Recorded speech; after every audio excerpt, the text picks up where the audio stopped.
Intermediate pass అయితే చాలు. ఎటువంటి ఇంటర్వ్యూ లేకుండా ఈజీగా పొందగలిగేటువంటి జాబ్ ఆపర్చునిటీ ఇది. దాని గురించి క్లియర్‌గా ఎక్స్‌ప్లెయిన్ చేస్తా. నేనైనా మా టీమ్ అయినా ఈ వీడియోలు చేయడానికి చాలా కష్టపడుతున్నాం. ఒక లైక్ ఇవ్వండి. 1000 లైక్స్ టార్గెట్ పెట్టుకున్నాం. లైక్ ఇచ్చేసి వీడియో చూడడం మీరు కంటిన్యూ చేయండి. కేంద్ర ప్రభుత్వ సంస్థ గవర్నమెంట్ ఆఫ్ ఇండియాకి సంబంధించి నేషనల్ కౌన్సిల్ ఆఫ్ సైన్స్ మ్యూజియంకి సంబంధించి ప్రభుత్వ శాఖ ఏదైతే ఉందో ఆ శాఖలో ఖాళీలకు సంబంధించినటువంటి వేకెన్సీస్‌కి ఈ నోటిఫికేషన్ అనేది రిలీజ్ చేశారు. రిక్రూట్మెంట్ కి సంబంధించి ఎవరు అప్లై చేసుకోవచ్చు ఏంటి? ఇండియన్ సిటిజన్ అయితే సరిపోతుంది. ఏ స్టేట్ వాళ్ళు ఇలా అప్లై చేసుకోవచ్చు. మే 20th వరకు కూడా దీనికి టైం ఉంది. Women candidates SC, ST, PWD, ex service men వాళ్ళు ఈ జాబ్స్ కి అప్లై చేయడానికి ఎటువంటి అప్లికేషన్ ఫీ అనేది వాళ్ళు కట్టక్కర్లేదు. ఆన్లైన్ విధానంలో అప్లికేషన్స్ పెట్టుకోవడానికి ఛాన్స్ అయితే ఇస్తున్నారు. ఎక్కడికి వెళ్ళక్కర్లేదు. ఈ జాబ్స్ కోసం ఎటువంటి ఎక్స్పీరియన్స్ కూడా అవసరం లేదు. అన్ని కూడా పర్మనెంట్ సెంట్రల్ గవర్నమెంట్ ఉద్యోగాలని చెప్పుకోవాలి. ఈ ఈ నోటిఫికేషన్ ఎవరో మిస్ చేసుకోవద్దు. ఆఫీస్ అసిస్టెంట్ ఉద్యోగాలకు సంబంధించి ఎసెన్షియల్ ఎడ్యుకేషన్ క్వాలిఫికేషన్స్ ఏంటంటే హయ్యర్ సెకండరీ లేదా ఈక్వలెంట్ క్వాలిఫికేషన్ మనం నోటిఫికేషన్ ఇచ్చారు కాబట్టి ఈ విభాగంలో 12th పాస్ అయితే చాలు. 12th సర్టిఫికేట్ ఉంటే అప్లై చేయొచ్చు. డిప్లొమా సర్టిఫికేట్ ఉన్న కూడా అప్లై చేసుకోవచ్చు.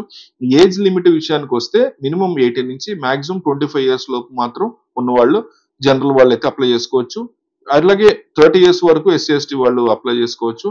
ఈ యొక్క ఆఫీస్ అసిస్టెంట్ కి సంబంధించి గ్రేడ్ 3 ఉద్యోగాలకి సెలెక్ట్ అయితే మనం చేయాల్సినటువంటి పని ఏముంటుందంటే ఆఫీస్ లో నేషనల్ సైన్స్ మ్యూజియం కి సంబంధించి ఏదైతే ప్రభుత్వ సంస్థ ఉందో అక్కడే ఆఫీస్ లో టైపింగ్ కి సంబంధించి అలాగే బ్యాగ్స్ ని డిస్పాచ్ చేయడము, టికెట్స్ ని ఇష్యూ చేయడము, ఫోటో కాపింగ్, జిరాక్స్లు చేయడము, ఫైల్స్ మెయింటైన్ చేయడము, బిల్స్ ని ప్రిపేర్ చేసుకోవడము, ప్రాసెసింగ్ చేయడము, అలాగే వేరియస్ రిజిస్టర్స్ ఉంటాయి కదా ఆఫీస్ లో వాటన్నింటిని మెయింటైన్ చేయడం, లెడ్జర్స్ ఉంటాయి వాటిని ఎంట్రీస్ చేయడము, ఇలాగా హ్యాండ్లింగ్, పర్చేస్ ఇవన్నీ ఆఫీస్ వర్క్ కి సంబంధించి పెన్నీ ఎక్స్పెన్సెస్, ఆఫీస్ డ్యూటీస్ అన్ని కూడా మనమే చేయాల్సి ఉంటుంది.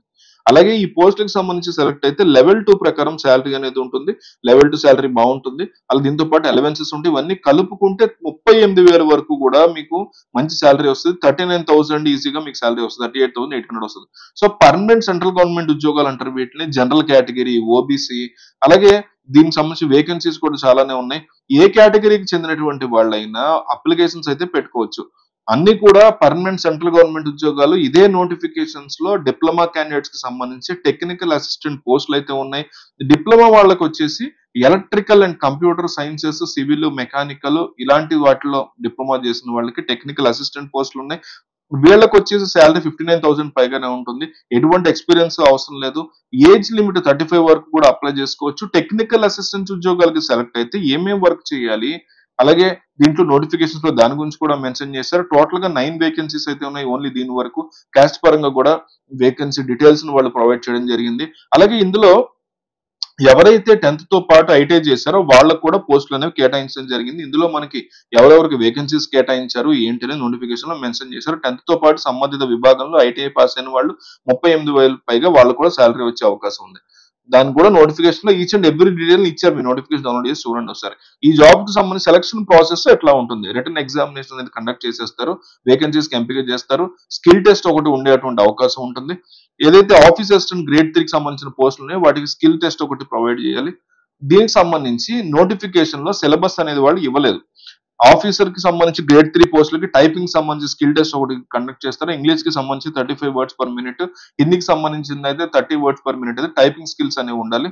ఈ ఒకే ఒక ఎగ్జామ్ అనేది ఉంటుంది. ఇంటర్వ్యూ ఉండదు. సో స్కిల్ టెస్ట్ అనేది కండక్ట్ చేసిన తర్వాత ఎగ్జామ్ ఉంటుంది. ఇంటర్వ్యూ ఒక్కటి కూడా ఉండదు. ఇది బెస్ట్ ఆప్షన్ అని చెప్పుకోవచ్చు. ఫర్దర్ గా ఇదే వెబ్సైట్ లో మీకు ఈచ్ అండ్ ఎవ్రీ డీటెయిల్ ఇచ్చారు. ఇది ఈ వెబ్సైట్ లో మీకు ఎగ్జామ్ ప్యాటర్న్ గానీ అవన్నీ కానీ మెన్షన్ చేస్తారు. వీళ్ళనంత ఎక్కువ మందికి ఈ వీడియో పంపండి. వాళ్ళందరికీ హెల్ప్ఫుల్ అవుతుంది. మీరు ఇచ్చే ఒక్క లైక్ మాకు కొన్నంత బలం అని గుర్తుపెట్టుకోండి. ఈ వీడియోకి 1000 లైక్స్ మేము టార్గెట్ పెట్టుకున్నాం. దయచేసి లైక్ ఇవ్వండి.